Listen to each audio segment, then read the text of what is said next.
Ibu, jangan lupa malam nanti kita sambut hari jadi Yen ya. Baiklah, Yen. Ibu janji ibu datang malam nanti. Yen sayang ibu. Saya kena simpan duit. Saya nak beli hadiah untuk Yen.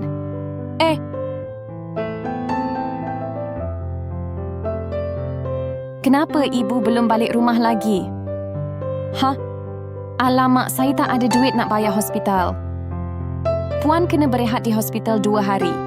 Doktor, kenapa kepala saya selalu sakit? Maaf Puan, Puan ada sakit kanser. Yen call, saya dah lewat nak sambut hari jadi dia. Puan, jangan pergi dulu, Puan masih sakit.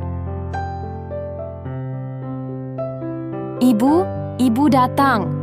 Maaf sayang, ibu lambat, tapi ibu bawakan bunga cantik untuk Yen. Ibu, kenapa ibu pakai baju hospital? Tak ada apa-apa sayang, jangan risau ibu sihat. Betul ke ibu sihat? Tapi muka ibu nampak sakit. Tak apa sayang, walaupun ibu sakit ibu tetap nak buat Yen gembira. Ibu miskin dan tak mampu bagi apa-apa untuk Yen, ini saja yang ibu mampu bagi. Tapi, Yen rasa ibu ada rahsia dari Yen. Korang semua tolong bagi tahu Yen, apa yang ibu sembunyikan?